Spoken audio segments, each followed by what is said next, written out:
Oh, hey, what's up, everyone? Today I'm headed down to the Everglades with my buddy Mark, and we're going to be on the hunt to see if we can find some gators, some snakes, and to be surrounded by enough mosquitoes that they could literally lift you up and haul you away if they wanted to. So let's see what we can find, shall we?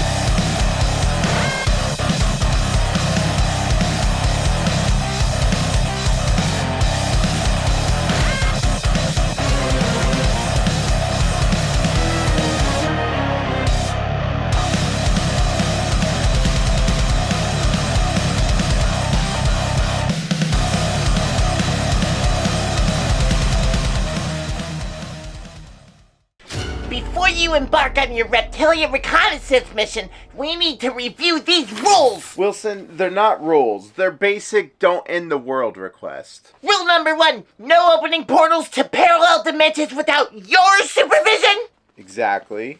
Rule number 2, no experimental black holes in the kitchen! Yep.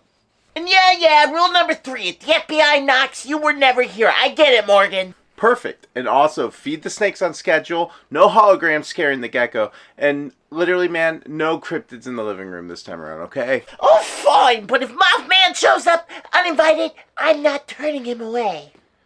Just don't.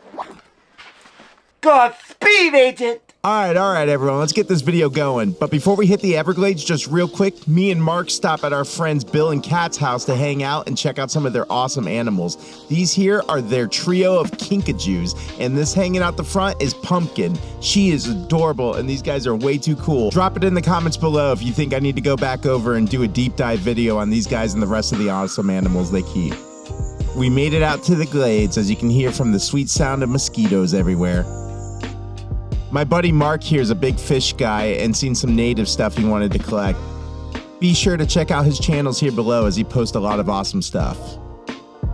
Dark roads in the middle of nowhere always give me horror movie vibes. I can't help but film it.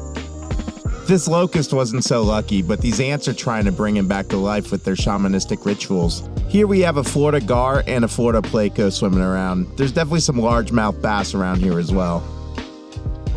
You know it wouldn't be an Everglades video from me if I wasn't filming webs and orb weavers. Check that web out for real though, freaking insane. These little swamp pockets always give me horror movie vibes too, like the Blair Witch Project or something. Alright, quick stop before we hit this next trail, and of course Wilson's calling. What's up, man? Agent, we have a situation. Wilson, you're literally in my living room right now. What kind of situation could you be having? The vinegaroon is acting differently. Maybe from the low-level frequencies of nuclear radiation I exposed it to, or from the piece of lettuce I dropped in its enclosure. The science isn't conclusive.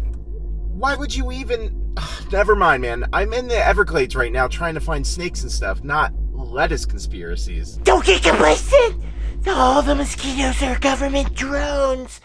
Watch the skies. Stay frosty, my friend. Right. Thanks for that, man. Here we have a barred owl staring into my soul from above. Hey, buddy. And it wouldn't be the Everglades without filming some swamp puppies.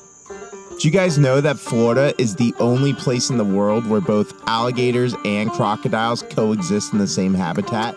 How insane is that? There are only 2 species of alligator in the world, the American alligator and the Chinese alligator. According to mainstream science, they've been around for more than 150 million years, making them true living dinosaurs. And they definitely live up to the vibe. Their bite force can exceed 2,000 pounds per square inch, one of the strongest in the animal kingdom. And this guy right here is looking to test his out on a baby soft-shell turtle. Little guy managed to get away just in the nick of time. While their jaw power is crushing in bite strength, the muscles to open their jaws are very weak. So weak you could hold their mouth shut with your hands or some tape. They have between 74 to 80 teeth at a time, but they can go through thousands of teeth in a lifetime since they constantly replace them.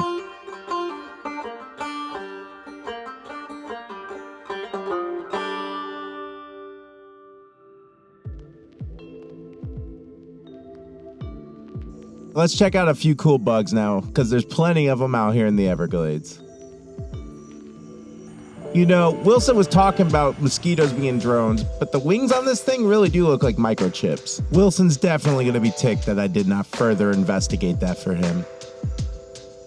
Look at the size of this moth. It might not show it on screen, but this thing was bigger than my entire hand.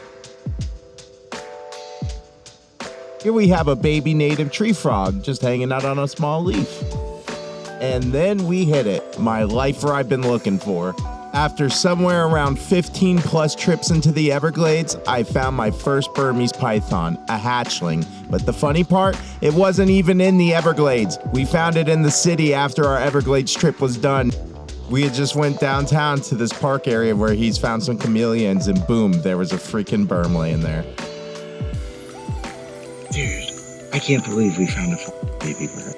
You got a berm on your lifers list, like you. I know. I can't believe it, bro. Honestly, I'm like literally. This is so sick, dude. This is so freaking cool. So cool, man. All right, buddy. Let's raid you.